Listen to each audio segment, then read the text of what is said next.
各位平安，我係律敦治醫院嘅院牧，今日想同大家分享心靈需要與關懷之永恆盼望。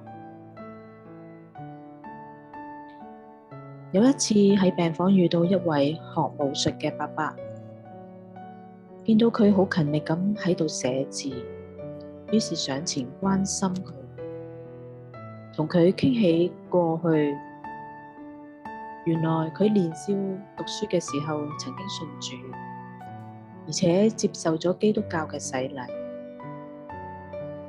完成咗學業之後，佢醉心於武術，到國內不同嘅地方拜師學藝，亦都有好多學生跟隨佢去學習，可謂桃李滿門。期間佢亦都認識咗不同嘅宗教信仰。而家嚟到晚年，患上咗末期癌病，透過藥物嘅幫助去控制病情。嗰次之後，佢入院就會聯絡院牧，院牧會去關心探望。有時見到佢戴住佛珠頸鏈求平安。有一次，醫生請佢考慮關於預設醫療嘅指示，佢好哀傷、好難過咁樣對院牧講：難道我咁多年嘅教學所立嘅功績，都唔能夠令到上天眷顧我，讓我活得長一啲咩？院牧回應：好難過，死亡嘅事實真係好難接受。原來過去咁多年嘅功績，都唔能夠令到自己嘅生命長一啲。院牧留喺佢身邊，陪伴、聆聽佢嘅哀傷。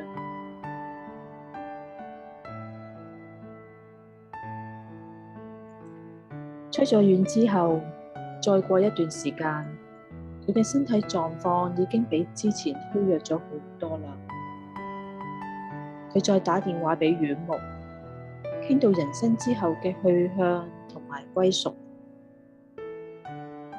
院牧解釋，死亡就好似食了地上嘅勞苦，返到去天上永恆嘅家鄉一樣，係上帝為我哋預備嘅地方。嗰度有上帝與我哋同在，呢個就係信主嘅人嘅永恆盼望。院牧邀請伯伯：你年輕嘅時候曾經信主洗禮，之後接觸咗不同嘅信仰，多年尋尋覓覓，到現在想選擇邊一個信仰，成為你人生之後嘅永恆歸屬呢？伯伯表示想再選擇基督教，於是院牧為佢安排，而且喺眾家人、親友同學生面前，再一次決志信主，接受洗禮。